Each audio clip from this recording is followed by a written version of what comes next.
आज हम आपको बताएंगे कि वास्तव में हमने सहयोग से क्या प्राप्त किया। बहुत से लोग नहीं समझ पाते। आज हम बताएंगे कि सहयोग में क्या मिला। यह महत्वपूर्ण है। जब सहयोग में आए थे तो क्या अनुभव किया, ये बहुत महत्वपूर्ण बात है। हम सबके जीवन में एक नया आयाम प्राप्त हुआ। हम लोगों ने एक पूर्ण स्वतंत्रता ली। ये एक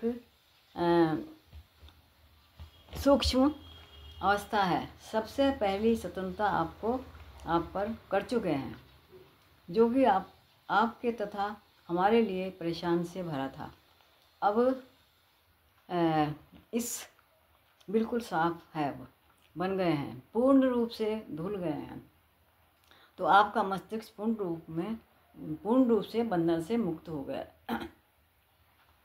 तो आप सुंदर शीशे बन चुके हैं, जो आपके लिए परेशानियों से भरा था। आपके अंतर्जात गुण खो गए थे।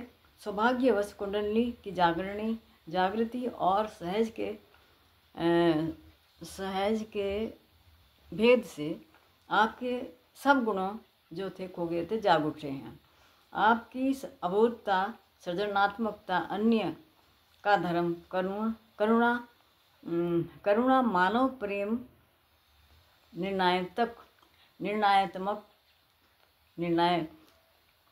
निर्णय करने की शक्ति और विवेक आदि को सुप्तावस्था में थे, वह सभी जागृत हो गए हैं। आपके अंदर का प्रकाश आपको बताएगा कि क्या ठीक है, क्या गलत है। और ज्ञान के आने से, सहस्तार के खुलने के कारण ही ये सब हो सका था। ये क्या नहीं है, ये हमारे अंदर ही है और ये अंदर के गुण प्रकट हो रहे हैं।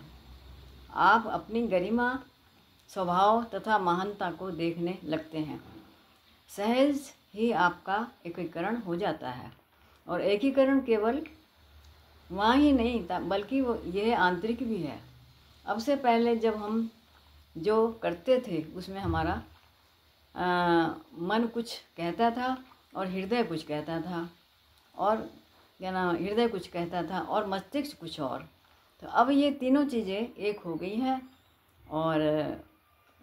हैं अब आपके मस्तिष्क की बात हृदय और चित्त को पूर्णतया स्वीकार होती है और अब आप स्वयं एक हो गए हैं। ये एकाकारिता आपको मानसिक, भावनात्मक तथा आध्यात्मिक रूप से सहयोग की पूर्ण समझ देती है। जय श्री माता जी। आप सुखी रहें, खुश रहें, हम यही कामना करते हैं। जय श्री माता जी। ये तो ठीक हो गया।